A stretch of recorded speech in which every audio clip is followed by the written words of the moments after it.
mu def Macky Sall tey bu ëllëgee du ko def Karim Wade ndax moom moo doon topp ak Karim Wade di ko carabiner est-ce que Karim Wade bu ñu bisee ndëgam du indi obstacle diggante moom ak Diomaye si Mimi Touré donc Mimi dafa war a xam lu mu yor dimbali président de la République te nu ma koy dimbali mooy Macky Sall bu jëlee poste bi c'est la fierté et l'honneur du Sénégal et de l'Afrique et des musulmans parce que musulman musu ko yor non. donc pays musulmans yi pour te compléter le monde arabe. le monde arabe dinañ ko jàppale ala kulli haal musulman yi dañ ko jàppale le monde arabe dañ ko jàppale parce que Maroc dina ko dox dégg nga buuru Màkk dina ko dox te boo gisee problème bi am problème de frontière bi am entre Sénégal ak Mauritanie Maroc tamit dugg nañu def attention nañu def attention y a une mainmise extérieure nañu def attention ndax sunu gaz bu nu sàgganee ba conflit am entre ñu nax Maroc gaz bi dootuñu ci am possession ñoom ñu utiliser ko leneen erreur fatale bu ñu sàgganee problème supporters yi nga xam ne defuñu dara ci sport bi Maroc du ut te Maroc moo nekk ventralu arrière Mauritanie renforcer Mauritanie régler problème Polisario yi songa Sénégal du dara il faut qu'on fasse attention moo tax président Diomaye nu ut ay conseils yu mët conseillé kon ba léegi amul ay conseil moom. ah am na waaye des na des na parce que man su ma nekkoon conseil am gouvernement bi dina ko tas def une gouvernement d'union nationale su ma nekkoon conseil am assemblée nationale dama koy tas dirigé par décret su ma nekkoon conseil am maire yi Sénégal yëpp dama koy yóbbu délégation spéciale moo tax su ma gisee ministre de l'intérieur di wax ne calendrier électoral bi mën na ko def mais mënul ne calendrier mënul ne parce que mënoo xañ nga ne carte d'identité dañ ko reprendre fan la ñu taxawee ñoom wax ne le problème carte d'identité bi reprendre nañ ko est-ce que suñu fichier carte d'identité c'est sérieux mënoo déposer. mënoo déposer carte d'identité ku mënul déposer carte d'identité kañ ki am 18 ans nga bëgg ko xañ vote naan am nañu fichier électoral il faut arrêter ces baratins là dañ leen jox suñu ministère yi il faut ngeen respecter ñu. non mais le code électoral impose la révision. voilà. avant les foofu laa ñëw foofu laa ñëw. c'est le code électoral qui nous impose la révision et là est-ce que la révision elle est dans les délais. Non. Est-ce que la révision ak aujourd'hui les jeunes yu war a am 18 ans dégg nga pour war a mën a voter war a def seen droit de vote est-ce que am nañu possibilité pour am carte d'identité pour mën a inscrire nous pouvons pas être dans les délais. ndax li nga xamante ne nii ñu ngi dugg sunu carte d'identité yi war dañ ko segg xool d'une manière pour sécuriser ñun ku am sunu carte d'identité pour bu fekkee ne y a des étrangers infiltrés dedans ñu mën leen seppi teg avec des stratégies administratives réglewaat suñu yëf c'est l'occasion yu dara donc l'élection ne peut pas être mënul ne il faut pas qu'on force ce qui ne peut pas être fonctionnel. On doit arrêter parce que ñun dañuy gune. te fekk nañ lu bëri. te dox nañ lu bëri. te bokk nañ ci état bi xam lu bëri. donc nag nañu wax sénégalais yi li mën a ne. élection mënut a ne. te élection boo koy def war ngaa waxtaan avec les partis politiques. discuter ak ñoom waxtaan ak ñoom am un consensus du calendrier électoral. Est-ce que ça a été fait? mais am na leen lu ça a pas été fait. am na leen lu gën a garaaw sax moo nong ma dolli si loolu avant Adama di terminer. très rapide. xam nga mooy lan. xam nga bu ñuy dem ci élection locale dañu war a def la révision muy benn. deuxièmement le transfert des personnes yi nga xamante ne. dañoo bëgg maanaam dem ci beneen zone voté fa. yow tey defuñu révision. waaye léegi koo xamante ne par exemple dafa jóge Tëngéej. dem dëkk Bargny defoo révision. kooku deful transfert kooku nu muy voté.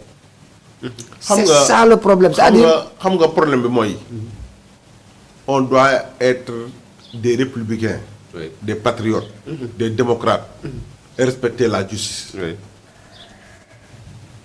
nañu bàyyi ku ñu fal ci poste gouvernement nga nekkal fa sa parti bañ fa nekk réew mi ndax am na ñu déposé fii ay plainte yi kenn gisagu ko ba tey et ça c'est des manquements. J'appelle au président Diomaye de faire un gouvernement d'union nationale. La situation économique dëkk bi may na ko. J'appelle au président Diomaye mu jël lii nga xamante ne nii mooy assemblée nationale mu toj ko. ndax cette majorité là ils sont là pour eux-mêmes. te lui il est là pour tous les Sénégalais. J'appelle au président Diomaye mu yóbbu tous les maires du Sénégal et départements en délégation spéciale. Pour manque de moyens ñu organiser suñu carte d'identité yi defaraat suñu carte d'identité yi régler waat defaat une instruction comme ni ko Abdoulaye Wade defee général defaraat ku amul copie littérale bi nga xam ne am nga ñaari maam yi nga xam ne sénégalais la kooku kenn du ko utal carte d'identité doo sénégalais ku fi am ñaari maam ñetti maam ñu defar loi bi si lay soog a jox nga am possibilité am carte d'identité ku fi amul ñaari maam nag kenn du la utal carte d'identité. D'accord. su boobaa dinañu segg ñun suñu carte d'identité yi. ñeleen ñi nga xam ne ñoo fi nekk ñu def leen une permis de résidence. de résidence. De résidence. te nañu changé waat mbir bi. les certificats de résidence nañ ko utaat outil les certificats de contrat de location. Ok. signé par le délégué de quartier et ñu certifié par le délégué de quartier ñu ay signé par le maire. pour ñu mën a contrôler ñañ ñooy loué fii ak ñaata lañ koy loué ak fu ñu ko loué ak fu ñu dëkk. mu am une carnet. loolu c'est l'organisation sécuritaire des quartiers pour la sécurité publique. Merci beaucoup monsieur Cissé kon ñu des rek ci Aïssata Tall Sall mi ne rek fanweeri dëkk ak juróom-ñaar rek daat nañu soutenir Macky Sall waaye mu ne Nigéria mi nga xamante ne ni sax dafa xaaroon di càmbaraat yëf yi Nigéria moom i rek mu ne bientôt rek dafay daal di suivre kon boole ko démb nag Modou Diagne Fada wax na lu am solo muy xamle rek ne 20 pays yooyu nga xamante ne kon am na 37 pays 20 pays yi doon xalaataat pour dugg ci mbir mi candidature président Sall nee na contre ñu li nga xam ne mooy candidat Macky Sall selon Modou Diagne Fada Sen TV la ko doon waxe ci jàkkaarloom ak le grand journaliste Mouhamed ma koy nuyu mu ngoog ñooñu rek boo gisee mu koy wax mooy dafa xam ne 20 yooyu nekk dañuy xaar parce que dañu bëgg procédure bi leer ci seen bopp ñu doog a parrainer mais pas pour contre le président Sall defe naa kàddu yooyu Modou Diagne Fada voilà ànd nga ci rappel Fada lu mu wax dama ci adhéré. waaw te li mu ci gën a éclairer sénégalais yi ak population yi. ça sera 3 pays plus le Pastef parce que le Sénégalais. les Sénégalais en une grande majorité soutiennent le président Macky Sall. C'est le Pastef seulement qui se retiennent. Tout à fait. Voilà dégg nga donc c'est 3 pays plus le Pastef. dégg nga donc d'une partie du Sénégal ñoo taxaw bañ loolu. mais c'est sûr que tous les pays vont adhérer dégg nga te Macky Sall va partir dina gagner. ok te président nag maa lay digal. man di digal man sa grand maa lay digal. man mi tekkul dara man maa lay digal. sa conseil bu ñu la ko waxoon man ma wax la ko parce que je suis un citoyen. gueule de grâce. souteniral président Macky Sall. parce que boo ko deful il sera candidat te il va gagner. te ça sera la honte gouvernementale du Sénégal. et du Pastef. donc il faut le soutenir. woo ko. jëlal sa action parce que Sénégalais yow la ñu fal. jëlal les plus en 2 mai nga signé décret oo ko invité ko sax au Sénégal porter sa candidature ànd ak moom defaat moom une campagne pour mu jàll. ça sera l'honneur du Sénégal et vous allez voir toutes les bonnes choses et les financements vont se desserrer. nga suivre que nag délégation spéciale des mairies. da nga def tëgg gouvernement bi def un gouvernement d'union nationale tas assemblée nationale ne suñuy oto yooyu ñu denc ko y a beaucoup de gaspillage dans ce pays. merci beaucoup entendu au fond en même temps que son épouse. Aliou Sall démonte le rapport de la CENTIF mu ngi noonu rek kon nag les Échos daal di koy ñëw bu baax moom nag daat nay rek ñëw ca li nga xam ne mooy commission ba lam xam le rek mooy ni avoir commis de faute son épouse Aïssata Sall a abondé dans le même sens comme ñoom ñaar rek ñoo bokk lañ ca wax rek jëmale ko démb ca audition au fond bi nga xam ne amaloon nañ leen ko démb muy rakku ki fi nekkoon njiitu réew di Aliou Sall moom daat nay démonter rek rapport bu CENTIF démb nag daat nay wuy rek ci li nga xam ne mooy tontu yi nga xam ne am na ko moom ak soxnaam ñoo ca bokk yem daat nañuy xam ne rek ne mooy ñoom defuñu ca benn faute ci yooyu nga xam ne moom lañ leen di topp ay avocat am nag daat nañuy bànneexu ndax nee nañ daal kontaan nañ ca tontu yaaka taxawaay ba te ñu ngay espérer rek mu am non-lieu muy doon loo xam ne lu am solo la muy Aliou Sall ak Aïssata Sall di soxna ma xarit du ñu bett xam nga tey wàllum justice bi amul lu ñu ci mën a bett lu bëri parce que ñi ñu fi ji ñoon ñëpp ñu ngi seen kër toog bii lii procédure la rek parce que xam nga CENTIF ni mu bindoo la c'est fait pour tout simplement xool les financements terroristes ak le flux financier xaalis bi fan nga ko jëlee ak lan moo tax nga indi ko par rapport au blanchissement d'argent ak yooyu noonu c'est pas un appareil boo xamante ne da nga ciy topp ay nit gis nga maa leen di wax benn affaire xam nga yéen a ngi dégg Modou Gueye jàpp nañ ko ancien directeur des domaines yéen a ngi koy dégg Modou Gueye bu Pikine ah yéen a ngi dégg Aliou Sall dossier bi yëkkati nañ ko peut-être di ngeen déggaat ay yeneen dossiers yëkkati nañ ko si élection lañ jëm élection locale lañ jëm Aliou Sall mii xam nga ne Aliou Sall mii ku ko bàyyi Géejawaay xam nga ne Ahmed Aïdara moom kenn waxatu ko dañuy waxante dëgg rek ndax xam nga ne Modou Gueye mooy maire Djiddah Thiaroye Kaw xam nga aujourd'hui ci élection maire lañ jëm te tey pour nga am yenn collectivité locale yi il faudra que tu coupes le serpent par la tête Aliou Sall boo ko yóbbee kaso campagneul mënut a nekk maire Modou Gueye tamit même chose keneen ak keneen même chose moo tax ma ne la tey jii nii xam nga man affaire comment dirais affaire CENTIF yi ñuy jàpp nit ñi ñi ci jàpp ñëpp ak ñi ñu jot a jàpp comme Mansour Faye comme Farba Ngom li ko téye ci kaso bi léegi ñun ñu ngi koy laaj ñun yooyu wax dëgg yàlla dañuy wax sénégalais yi ñoom la ñuy jël en témoin parce que ñun wax rek la ñu man te jàpp nit tëj ko kaso amoo loo ko fa bàyyee nga ba ko fa ba léegi te yow yaa taxawoon nekk yow tey bii mooy sa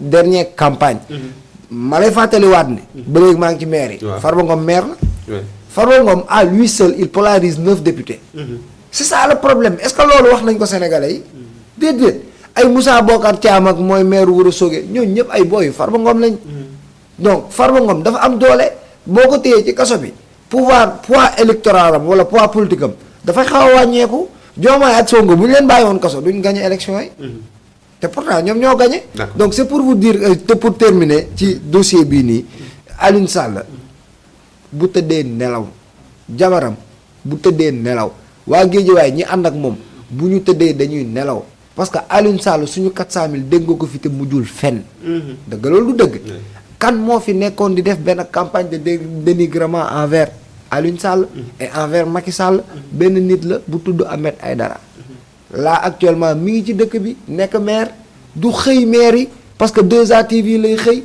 bu nee nii ne pëccët yéeg ci avion dem di seetaani ay match Sénégal lu ne mu dugg ci liggéey Géejawaay nekk fii doxalul Géejawaay ku wax ci réew mi mu wax la loo xamante ne war la ko wax loolu moo ko may doole mooy campagne de dénigrement moom mu doon def di xëy suba chaque jour xam nga lu ñu naan endoctriner xam nga moo boobu di endoctriner sénégalais yi naan ay suul gaz du ko teree xeeñ ak Aliou Sall suñuy 400000 kan moo ko doon wax du moom moo ko doon wax il a réussi à endoctriner les sénégalais par rapport à ça ba ñu foog ne ñii kat ay nit ñu bon nañ moo taxit kii bu tëddee day nelaw parce que 400000 yooyu noonu ñi ko jiiñoon amul fenn fu mu mujjee wax dëgg yàlla te tey Pastef moo yor nguur gi te amul lenn ñu ko mën a toppee ci loolu. merci beaucoup Gassama kon monsieur Cissé yaa ngi ko dégg noonu rek frère président Sall Aliou Sall démb en audition au fond bi nga xam ne amal nañ ko moom ak soxnaam daat nañ ñëwaat leeral lépp te ba pare ay avocat am na yëkkati nañ kàddu rek ne ñoom fi mu ne lañ bëgg rek mooy ab non-lieu ndax lépp daat na koy tontu te teg ko ca yoon. xam nga on doit revenir à la sérénité en fait. ndax la sérénité c'est le respect de soi-même. L'article 2 de la Constitution dit que l'être humain est sacré. L'État a le devoir pour protéger ko. Mais bu fekkee dañuy def la politique politicienne. Gouvernementale. bii moom a gënal bii. am nga ci droit certes. mais la loi doit être partielle pour tout le monde. loi bi dafa war a nekk pour njëriñu ñëpp.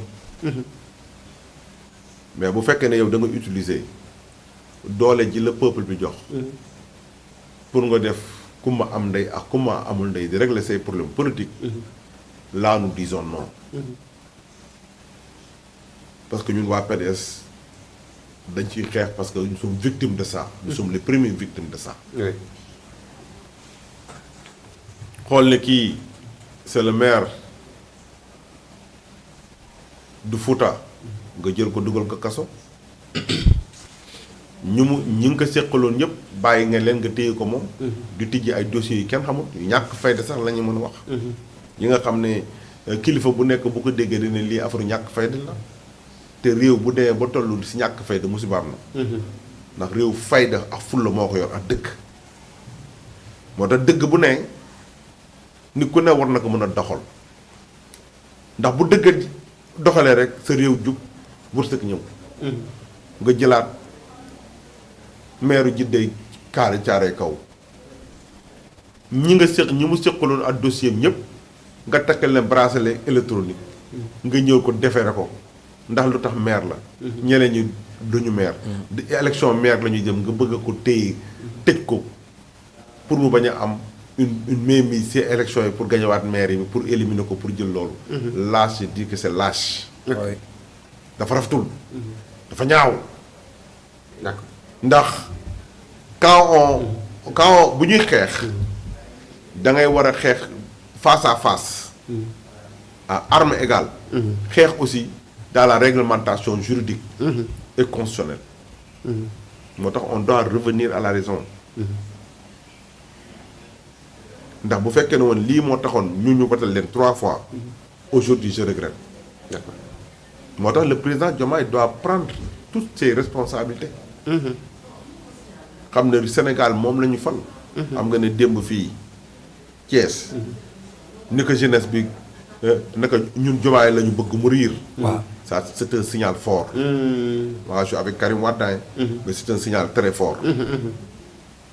ndax nit ki aussi lu ko yàlla may itam da nga ko koy nangul. dëgg la mais xam nga lu bon si àddina iñaanu biir ak iñaanu biti. dëgg la iña ñari. ba la lu ñu wax da nga ne yow. mais 2029 nañu waxante dëgg te dëgg doon. Sonko mënut a nekk candidat. ah laaj ko Cour suprême nuñ ko wax ndax lii yëngutu yëpp loolu la. dañu bëgg a forcer dëkk bi indi problème. su ma doon man maay Sonko nag di ko jox conseil. na jàppale Diomaye pour prochain mandat man nag sama candidat mooy Karim Wade daaneel leen fal Karim laay wër. na jàppale Diomaye. wax ay nitam ñu respecté président de la République respecté Diomaye. parce que ñiy saaga Diomaye ku si nekk. waa Pastef la ñu gën a Pastef. ok donc dañu xam ne y a une valeur républicaine démocratique. juridique constitutionnelle qu'on doit respecter. d'accord moo tax kii di commissaire.